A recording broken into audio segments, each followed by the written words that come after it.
Welcome to Finding Work series on preparing for interviews.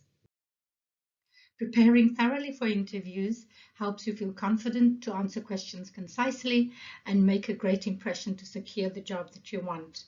To help with that preparation, we will cover the following: the types of interviews that you might encounter, what to prepare for during the interview process, how to confidently walk your talk, and introduce you to a couple of interview techniques that most companies use, namely the STAR interview technique, strength-based interviews, and case interviews.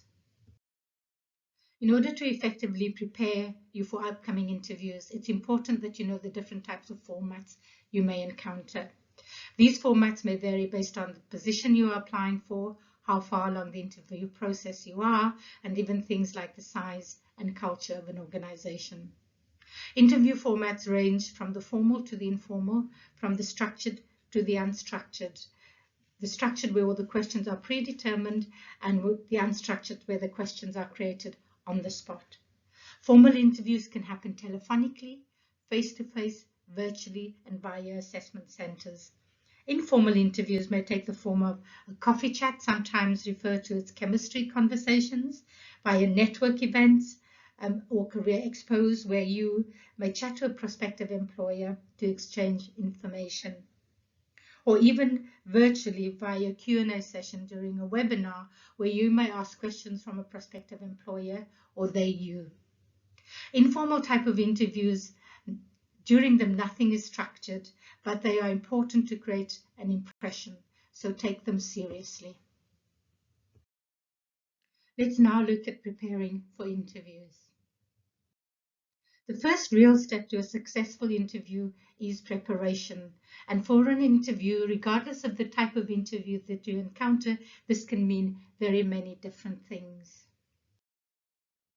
The COVID pandemic changed our world and how we conduct interviews, from face-to-face interviews to using virtual platforms like Zoom, Teams, Google Meet, Skype, each with its own challenges.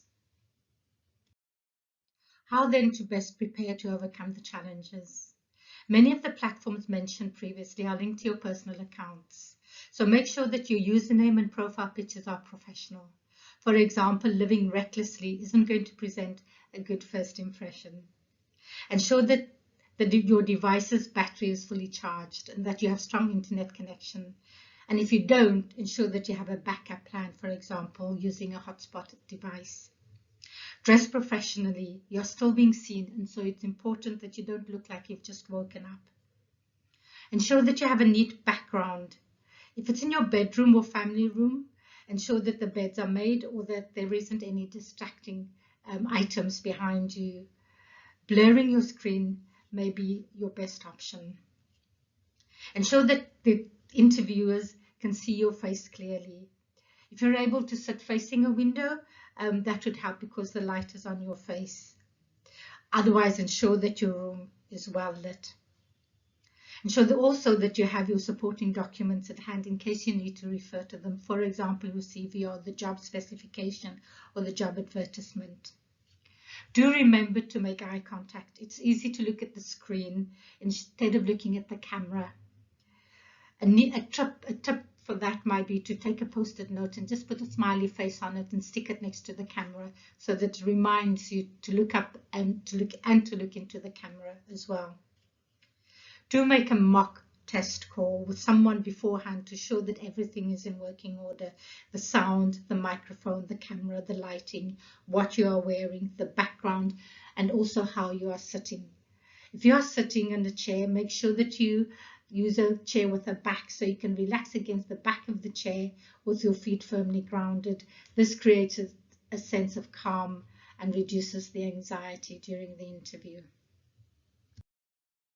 This might seem obvious, but here are some do's and don'ts when preparing for face-to-face interviews. Do your research. We're going to cover this in a bit more detail in the next slide. But do your research, be on time, speak clearly, be yourself, dress appropriately, be professional, and make eye contact.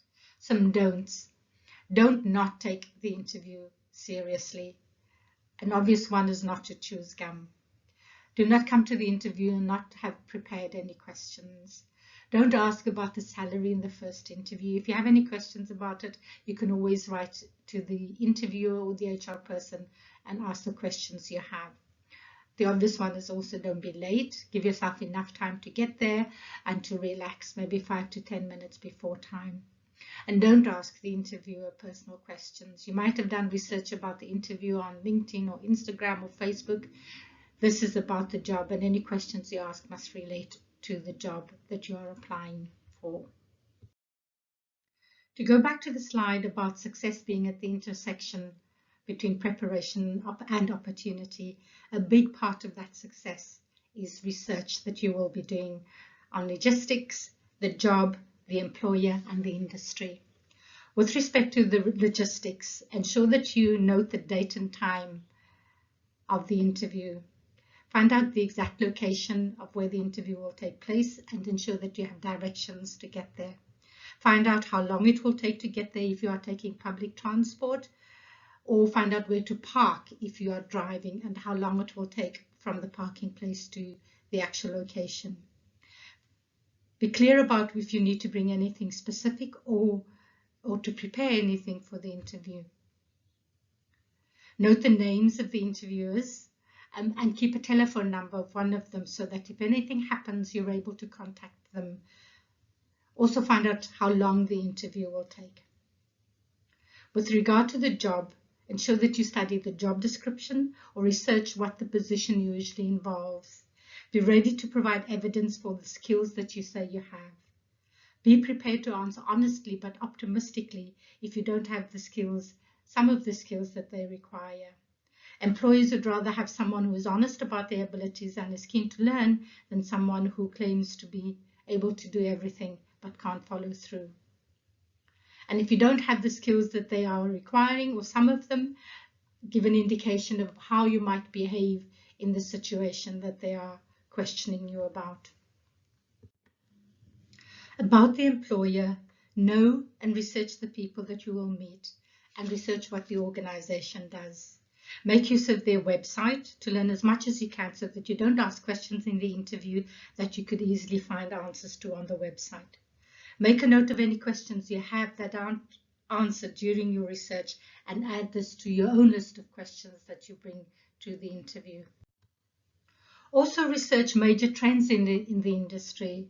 Know about the technological advances that the organization might have undertaken or embarked upon, and how this might affect the work that is currently being done and the job that you might be doing in the organization. Formulate opinions and questions to demonstrate your interest in the industry, in the sector, in the organization. Follow the company on their social media platforms, and also think about reading up on the professional bodies that the industry belongs to. Part of your preparation is also digging into the culture of the organization. A useful website to look at the culture of the organization is Glassdoor, where you will find previous employees talking about what it's like working for the company. Go onto the company's websites, as I said before, their LinkedIn site. See what clients say about it. Get a sense of the identity of the company. That will give you a sense of how you might fit, how you might be a good fit in terms of all of the research that you have done, the skills that they require, and the culture of the organization. As you are doing your research on the culture of the company, note if it is a formal culture. Note if it's a suits and pencil skirt culture, or a sneaker and jeans culture, or a smart casual culture. Ask yourself if you will fit in this culture, and if you will see yourself fitting in, note how and why you fit in, and use this insight to make your case for being an excellent fit for the job, an excellent match for the company. Let's have a look at how to confidently walk your talk. To confidently walk your talk and stand out from the crowd of other applicants requires that you reflect on what you are uniquely bringing to this role. What's your value add?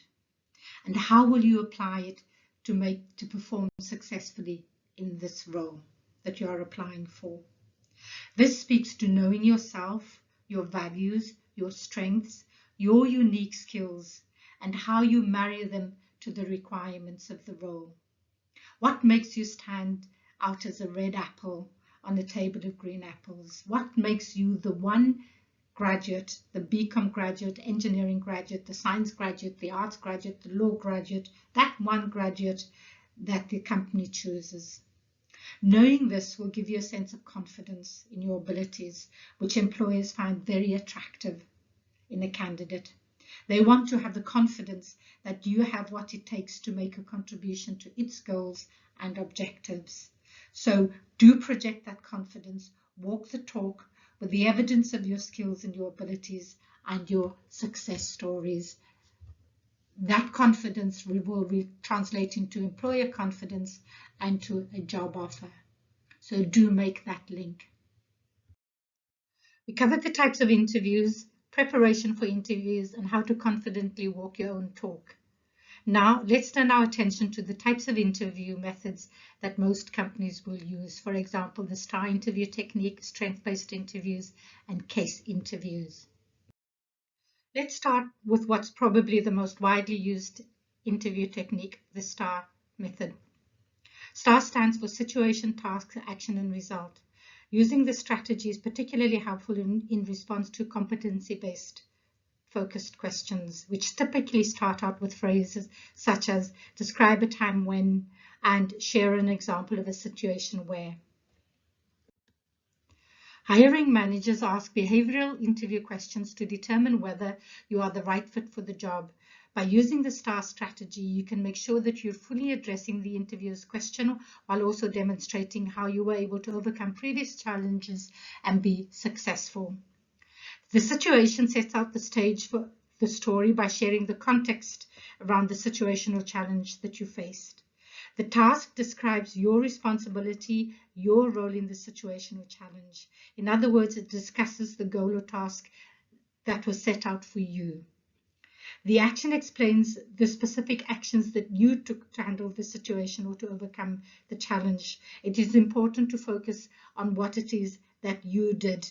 And oftentimes graduates use we when answering this kind of question, but it's really important that you focus on what is it that you did. It's important to focus on what you did in the situation, as it can be helpful to remember that the employer's intention is to hire you for the role rather than your team. So you should use the word I to highlight your contributions and the actions you took. The result part of the answering of the question is what was the outcome that you reached through your actions. This is also an important part of your response to focus on. Quantify your success and provide concrete examples of the effects of your efforts, if possible. In addition, discuss what you've learned and how you grew as a result of taking the action that you did. If the result was not the outcome you expected, state what it is that you've learned and what you would do differently the next time around. Here is an example of when a candidate used the STAR technique to answer a question being, describe a time when you had to make a difficult decision that impacted on other people. As you read through the slide, you will note the details around the context, the details around the task that was assigned to the person, the specific action the person took, and what the result was of that action. You can take some time to read through the slide to give you an indication of how to use the STAR technique effectively. We looked at the STAR interview technique. We're now going to look at strength-based interviews. The STAR technique of interviewing may be the most commonly type of technique that's being used, but strength-based interviews are gaining in popularity as an increasing number of companies are recognizing its benefits, which includes that it is useful for those who don't have a lot of work experience. Secondly, that candidates have less opportunity to prepare and rehearse their answers, meaning that the interview questions are more likely to bring out genuine interest, more likely to bring out motivation of the candidate, and more likely to bring out the aptitude, the natural aptitude of the interviewees. Additionally, most people come across best when they are talking about things that they enjoy. So strength-based interviewing makes for a more pleasurable interview experience all round for both the interviewer and the interviewee. Strengths-based interviews are also more personal and allow recruiters to gain genuine insight into the personalities of candidates and to see whether or not they'd be a good fit for the company. They allow you as the candidate to be selected on the basis of your natural abilities.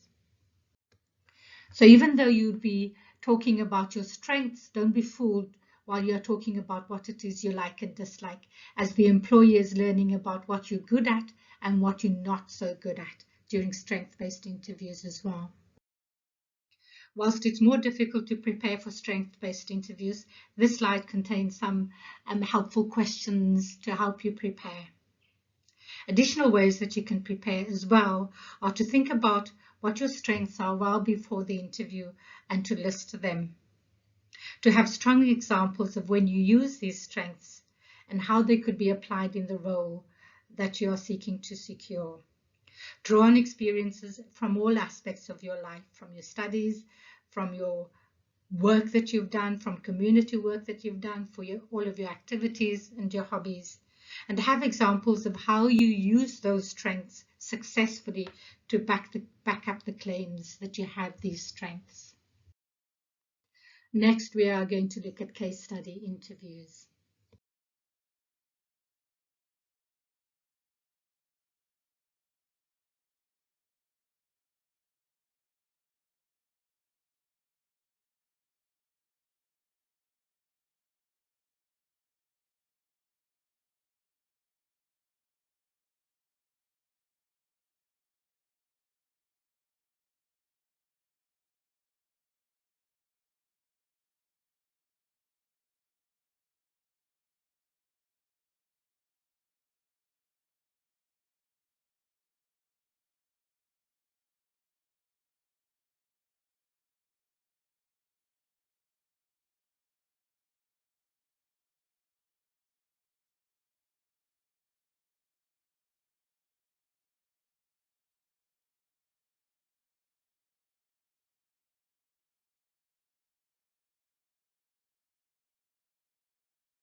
To round off this particular series on preparing for interviews, I would like to invite you to click on this link. This is an example of how Heineken does job interviews, and it's a great example of bringing all of the pieces together of preparing for an interview.